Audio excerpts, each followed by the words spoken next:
4 सीटों का 3 एमएनए की और फिर एक एमपीए की सीट जो है ये भी क्लियरली, तो अब वो सस्पेंस नहीं रह गया जैसे पहले बेंच देख के बता दिया जाता था कि फैसला क्या आएगा। अभी भी ऐसी सूरत हाल नहीं हो गई जी आमिर साहब, क्योंकि ये जो फैसला है कल वाला कि इलेक्शन कमीशन को रिकाउंटिंग का इख्तियार दे देना, हालांकि आइन का आर्टिकल 225 बड़ा क्लियर है कि जो इलेक्शन डिस्प्यूट है वो इलेक्शन ट्रिब्यूनल में जाएंगे। और हम देखते हैं माजी में इफ्तिखार मोहम्मद चौधरी और साकिब निसार ने को वारंटों में सुप्रीम कोर्ट में डायरेक्टली जो एमएनएज को घर भेजा। इस दफ़ा पीटीआई के तीनों ये एमएनएज जो थे ये रिटर्न कैंडिडेट थे, इन्होंने हलफ ले लिया था। इलेक्शन कमीशन में ये दरख्वास्त देते हैं कि जी रिकाउंटिंग जो है वो आरओ ने नहीं की। आरओ साहब से पूछा जाता है तो वो कहते हैं जी बाहर क्राउड बहुत ज़्यादा था पीटीआई का। हालांकि फैक्चुअली देखा जाए तो पंजाब में तो पीटीआई रैली भी नहीं निकाल सकी, तो जी क्राउड बहुत ज़्यादा था, तो उस डर से मैं जो है वो पीटीआई वालों को मैंने विनिंग कैंडिडेट डिक्लेयर कर दिया। तो इलेक्शन कमीशन ने कहा जी आप दोबारा रिकाउंट करें। अब रिकाउंट जो किया जाता है उसमें डबल स्टैम्प होती हैं। अब एक तरफ पीटीआई के जो कैंडिडेट जो जीते थे उस वक्त वो कहते हैं फॉर्म 45 में हम जीते हुए हैं, रिकाउंटिंग में हरवा दिया जाता है। वो लोग हाई कोर्ट में जाते हैं, हाई कोर्ट कहता है कि जी जब ट्रिब्यूनल बन चुके थे तो मामला ट्रिब्यूनल में जाना चाहिए था, रिकाउंटिंग क्यों की गई। सुप्रीम कोर्ट में आता है, शहजाद शौकत साहब सुप्रीम कोर्ट बार सदर वो वकील होते हैं, चीफ जस्टिस काजी फैसल अपने पास केस लगा देते हैं और वो कह देते हैं कि जी जो रिकाउंटिंग बिल्कुल करनी चाहिए थी इलेक्शन कमीशन को। अगर गलती किसी दो नंबरी की है आरओज ने तो ये जो पीटीआई वाले कैंडिडेट हैं ये ट्रिब्यूनल में चले जाए। हालांकि होना ये चाहिए था कि पहले वो रिटर्न कैंडिडेट थे, तो मामला जो नून लीग वाले लेके गए थे उनको इलेक्शन कमीशन ने और दूसरे जो लाहौर हाई कोर्ट ने भी कहा कि उनको ट्रिब्यूनल में भेजना चाहिए था। तो 3 नंबर बढ़ा दिए गए हैं नून लीग के, पीटीआई के कम कर दिए गए हैं। मुकाबला जो है वो सख्त है, टाइम कम है, 225 नंबर चाहिए कॉन्स्टिट्यूशन अमेंडमेंट के लिए और गलबन ये 3 मिला के 212। और कुछ इतलात ये हैं कि कुछ और भी रिकाउंटिंग की दरखास्तें इलेक्शन कमीशन के साथ पास हैं। अब जो मौजूदा इलेक्शन कमीशन का कंडक्ट है, काजी फैसल साहब ने हाई कोर्ट को तो बड़ा क्वेश्चन किया कि जी आपके पास कोई इख्तियार नहीं है कि इलेक्शन कमीशन के फैसलों पे आप जो है वो रिट पे एंटरटेन करें पिटीशन 199। तो लेकिन इलेक्शन कमीशन का जो कंडक्ट है उस पे सवालात हैं सीरियस किस्म के। जब इलेक्शन कमीशन के कंडक्ट पे तो बल्कि चीफ जस्टिस साहब ने इसी फैसले के अंदर सरजनिश किया हाईकोर्ट के जजों की कि एहतराम करना चाहिए इलेक्शन कमीशन का, और इस तरह की जजमेंट्स उसके अंदर पास कर देते हैं, ऑब्जर्वेशन पास कर देते हैं, तो उनका तो एहतराम करवाया जा रहा है ये 2.5-3 साल के कॉन्ट्रैक्ट के बावजूद। जी बिल्कुल। अब हालांकि जुरिस्प्रूडेंस भी तो ये है कि अगर कोई इदारा, आईनी इदारा वो बदनीति पे कोई काम करे उस पर और उसकी जुरिडिक्शन नहीं है तो रेट भी हाई कोर्ट भी एंटरटेन कर लेती है, सुप्रीम कोर्ट में भी।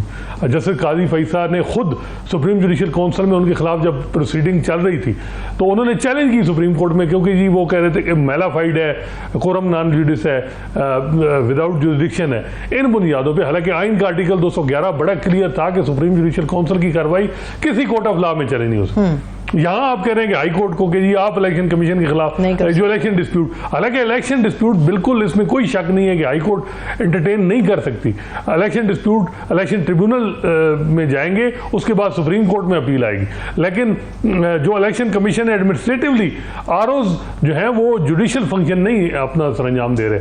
उनको इसी वजह से अभी रिसेंट जो सुप्रीम कोर्ट की जजमेंट है इसी वजह से कहा गया है कि ना सुप्रीम कोर्ट और ना हाई कोर्ट के पास इख्तियार है कि वो डायरेक्टली एमएनएज को एमपीएस को नायल करे, सारे मामला ट्रिब्यूनल में जाए। तो मकसद ये है कि नंबर पूरे और कॉन्स्टिट्यूशन अमेंडमेंट के लिए राह हमवार जो एक तस्वर बन रहा है वो बड़ा खतरनाक है। और जो सबसे बड़ा खतरा आप कह रहे थे कि जी फैसले पार्लियामेंट खड़ी हो गई सामने सुप्रीम कोर्ट के लिए चैलेंज ये है कि सुप्रीम कोर्ट के जजेस आमने सामने, और ये बड़ा चैलेंज है कि 2 जजेस कह रहे हैं कि मेजॉरिटी जजमेंट के हवाले से उनका तबसरा है कि अगर गैर आईनी कोई फैसला है तो उस पर अमल दरामद ना किया जाए। अब सुप्रीम कोर्ट के जजेस जब इस किस्म का तबसरा करेंगे तो फिर आप इलेक्शन कमीशन या पार्लियामेंट से क्या शिकायत? जी, क्योंकि इस वक्त पंजाब में ट्रिब्यूनल डिसफंक्शनल है और अब देखना है, क्योंकि इलेक्शन कमीशन का ये पॉइंट ऑफ व्यू है कि जी एक तो रिटायर्ड जजेस को हम ट्रिब्यूनल में जो है वो अपॉइंट कर सकते हैं। दूसरा ये है कि लाहौर हाई कोर्ट ने 8 नाम दिए थे इलेक्शन कमीशन को, 4 पे एतराज़ था। एतराज़ की वजह नहीं थी कि क्या एतराज़ है, और फिर कहा गया कि हमें पैनल दिया जाए।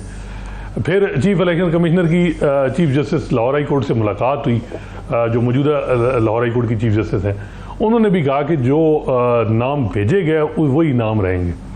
अब जो कंट्रोवर्सी है कि वो है कंसल्टेशन की, कि इलेक्शन कमीशन क्या जो अपॉइंट करेगा ट्रिब्यूनल, उसमें सिर्फ खाली जो वो पूछना है चीफ जस्टिस से, या चीफ जस्टिस जो है वो जो हाई कोर्ट मीनिंगफुल होगी, वो मीनिंगफुल कंसल्टेशन है या नहीं, या किसकी सुनी जाएगी, इलेक्शन कमीशन की या चीफ जस्टिस की? बिल्कुल ये है कि जी अब इसमें अपर हैंड, क्योंकि एक बात ये भी हो रही है कि जो केसेस तकसीम बाइफरकेट करने हैं मुख्तलिफ डिवीजन में, अब चीफ जस्टिस एक पॉइंट ऑफ व्यू है कि चीफ जस्टिस करेगा कि कौन सा जज किस डिवीजन के केसेस सुनेगा।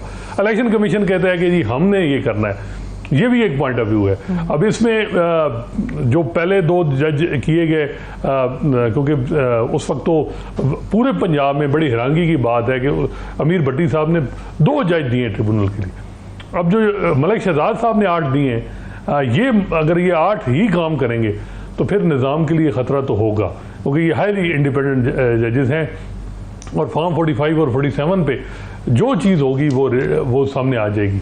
तो अब सारा मसला तो यही है कि लेकिन अब चीफ जस्टिस काजी फैसा, ये बड़ा इंपॉर्टेंट केस है। अगर ये इलेक्शन कमीशन का पॉइंट ऑफ व्यू एंडोर्स कर देते हैं और लाहौर हाई कोर्ट का जजमेंट सस्पेंड कर देते हैं, तो फिर तो मौजूदा हुकूमत के लिए ठीक होगा और निज़ाम इसी तरह ही चलता रहेगा। हसनात, आपसे ही मैं इसका कंक्लूजन करवा लेता हूँ कि जिस तरह मैंने कि वो हंस पड़े और ज़रा सही कह रहे थे कि अखलाकियात वाले मामला तो दूर हो चुके हैं यहाँ, मगर अब ये छुपाया जा रहा, घूम फिर के खुल के जो है ना, ये सारी बात 2/3 अमेंडमेंट ला के चीफ साहब को दवाम देने वाली इशू ही आ गया है, ऐसा ही है जी।